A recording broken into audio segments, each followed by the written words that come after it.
ഈ രാത്രിയിൽ ശാന്തമായി ഇരിക്കേണ്ട ഒരു സ്ഥലത്താണ് ബഹ്റൈൻ, ഖത്തർ പോലുള്ള റമദാന്റെ ഭാഗമായുള്ള പ്രവർത്തനങ്ങളിലൊക്കെ നിൽക്കുന്ന ഒരു രാജ്യം. അവിടെയാണ് ഈ രീതിയിലുള്ള ആക്രമണം ഈ മണിക്കൂറിലും ഉണ്ടാവുന്നത് എന്നതാണ് ഏറ്റവും പ്രധാനപ്പെട്ടത്. TP ജെയിംസ് തുടരുന്നത്. ജെയിംസ്, ഇപ്പോൾ നമ്മൾ ഈ കാണുന്നത് അല്പസമയം മുൻപ് നമുക്ക് ലഭിച്ച ഫുട്ടേജാണ്. ബഹ്റൈൻ, അവിടെയൊക്കെ ശക്തമായ രൂക്ഷമായ ആക്രമണം, വ്യോമാക്രമണം നടക്കുന്നു എന്നാണ് നമ്മൾ മനസ്സിലാക്കുന്നത്. ബഹ്റൈൻ ടൈംസ് പുറത്തുവിട്ട, ടെഹ്റാൻ ടൈംസ് പുറത്തുവിട്ട ദൃശ്യങ്ങളാണ് ഇപ്പോൾ പ്രേക്ഷകർ കണ്ടത്.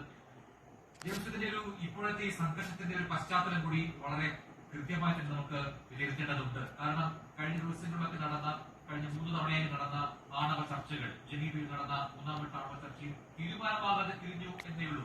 ആ ചർച്ച പരാജയപ്പെട്ടിട്ടില്ല. ആ ചർച്ചയ്ക്ക് ശേഷം വന്ന പ്രതികരണങ്ങൾ ചർച്ചയിൽ പുരോഗതിയുണ്ട്, പോസിറ്റീവായി കാണുന്നു എന്നാണ് ഇരു വിഭാഗങ്ങൾ പറഞ്ഞത്. നേരത്തെ അബ്ബാസ് അറക്ചി, ഇറാൻ വിദേശകാര്യമന്ത്രി പറഞ്ഞ പ്രധാനപ്പെട്ട